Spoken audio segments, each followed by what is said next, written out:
بنایا ہے۔ وَارْزُقُوهُمْ فِيهَا، اس میں سے ان کو کھلاتے بھی رہو، وَاکْسُوهُمْ اور پہناتے بھی رہو، وَقُولُوا لَهُمْ قَوْلًا مَعْرُوفًا اور ان سے اچھی بات کرتے رہو، سمجھاتے رہو، اور اس قسم کا معاملہ تم انجام تک پہنچا دو۔ سورہ نساء جس میں اللہ تعالیٰ نے بہت ساری ہدایات اور احکامات اس بنیاد پر دیے کہ معاشرے کے اندر رہتے ہوئے زندگی کو آسان طریقہ سے گزاریے، دوسروں کے حقوق کا خاص خیال رکھنا ہے۔ اب اس کے اندر ہدایات دے دی گئیں، نکاح، شادی، حق مہر اور یتیموں کے مال کے معاملے کے اندر، اور دیگر ایسے احکامات جس میں تقوی پرہیزگاری کا حکم دیا گیا۔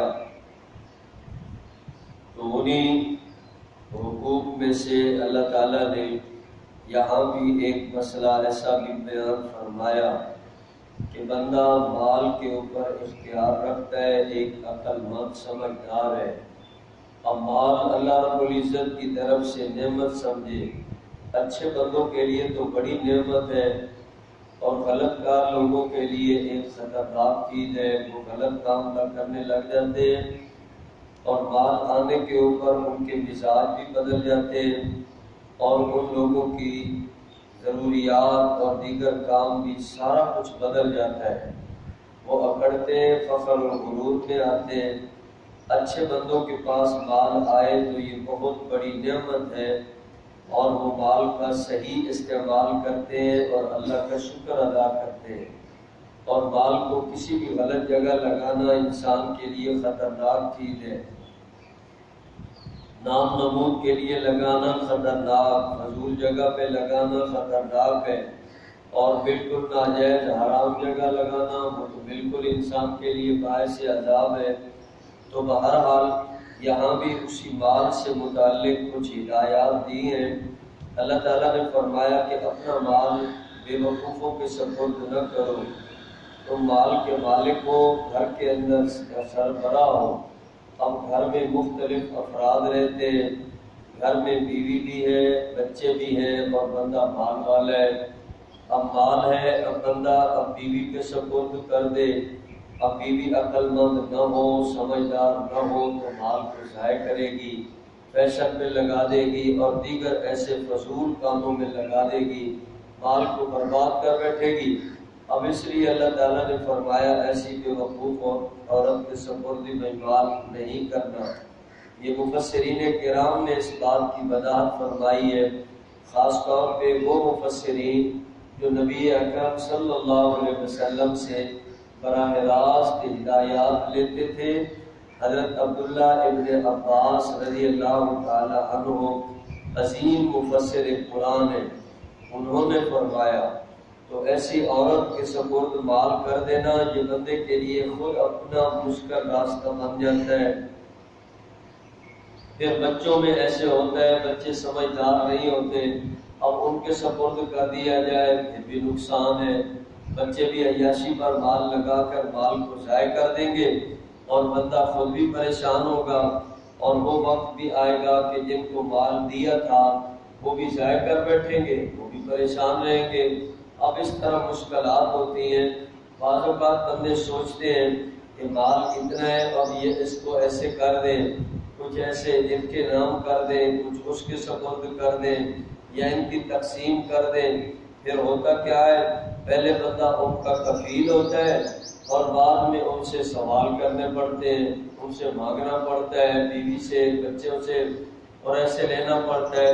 تو اس لیے شریعت نے عزت نفس کا بھی خیال کیا، اور مال کو بھی ضائع ہونے سے بچانے کے لیے یہ ہدایات دی ہے۔ لہذا بندہ قرآن کریم کی طرف دیکھ کر اپنے فیصلے کرے، اور اپنے مال کے معاملے میں ایسے اصول طے کرے۔ اللہ تعالیٰ نے بے وقوفوں کے سپرد کرنے سے منع فرمایا ہے کہ مال کو ان کے سپرد نہ کر دو، ایسا نہ ہو کہ تمہارے لیے مشکلات بن جائیں۔ آج اللہ تعالیٰ نے تمہیں ان کا کفیل بنایا ہے، لہذا تم بہتر طریقے سے اب تم ان کو کھلاؤ پہناؤ ضروریات پوری کرو، لیکن یہ نہ ہو کہ مال دیکھ کر بیٹھ جاؤ اور پھر خود ایسے یعنی مشکل میں پڑے رہو۔ اللہ تعالیٰ نے فرمایا یہ مال تمہارے قیام کا، تمہاری بقا کا اور تمہاری زندگی کا اللہ نے ایک سرمایہ بنایا ہے، لہذا اس کو اسی طرح پورے یعنی اصولوں سے اور پوری قدر سے مال کو سنبھالیے، اچھی جگہ لگائیے، اچھی جگہ خرچ کیجیے، بیوی پر، بچوں پر اور اہل خانہ پر ضروریات پوری کیجیے۔ مال کو حفاظت کے ساتھ چلائے رکھنا یہ اللہ تعالیٰ کی طرف سے حکم ہدایات دے دی گئی ہیں۔ بندہ کبھی ایسے غلط کام نہ کر بیٹھے جن کی وجہ سے کوئی ایسی مشکل پیش آئے کہ بندہ بے اختیار ہو جائے اور سارے معاملے دوسروں کے اختیارات میں چلے جائے اور بندہ پھر دیکھتا رہ جائے کہ آج یہ خرچے کی ضرورت ہے تو آج اس سے لیتے ہیں، آج اس سے لیتے ہیں، آج فلاں سے، اپنے گھر والوں سے ہی۔ تو ایسے معاملے کے اندر اللہ تعالیٰ نے یہ بھی ہمیں سمجھا دیا اور ان کو اچھی بات کر دو کہ معاملہ ایسے ہے کہ مال کی حفاظت بھی ہے اور مال کو ہم نے اچھی جگہ خرچ بھی کرنا ہے۔ ایک وقت آنے کے اوپر آپ کے ساتھ ایسا معاملہ کیا جائے گا، عمر کا لحاظ دیکھا جاتا ہے، بعضوں کا چھوٹی عمر میں لڑکا اتنا عقل مند نہیں ہوتا، جیسے 15 16 18 20 سال کا، پھر جب آگے بڑھتا ہے پھر اس کی عقل بھی اسی طرح ہوتی رہتی ہے، اب عقل مند ہو گیا، سمجھدار ہو گیا، تو پھر اس کے سپرد ایسا معاملہ اگر ہوتا ہے پھر بھی پوری احتیاط ہوتی ہے کہ بندہ خود بے اختیار نہ بن جائے۔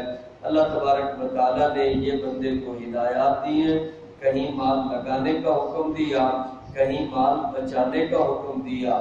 اب یہاں بھی اسی طرح ہدایات ہے، مال لگائیے بھی، مال بچائیے بھی۔ لگانا کہاں ہے؟ ان کی ضروریات پہ لگانا ہے، کھانے پینے پہ لگانا ہے اور ان کے لباس پہ لگانا ہے، علاج اور تعلیم پہ لگانا ہے۔ اور بچانا کیسے ہے کہ ان کو فضولیات میں مال نہیں لگانے دینا، مال کو ضائع نہیں کرنے دینا۔ یہ بہت بڑی اللہ کی نعمت ہے۔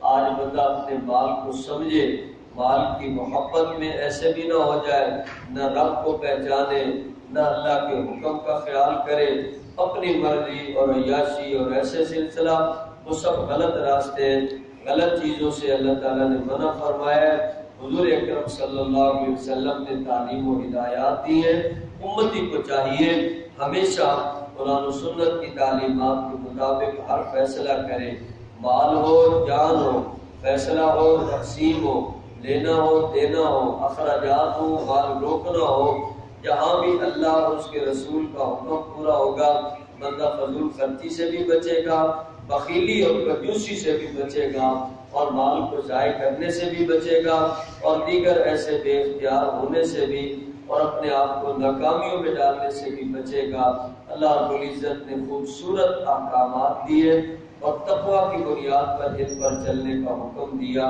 اللہ رب العزت کے احکامات، اسلامی اصول، خوبصورت زندگی کے ضامن ہیں۔ اللہ تعالیٰ سب کو عمل کرنے کی توفیق عطا فرمائے۔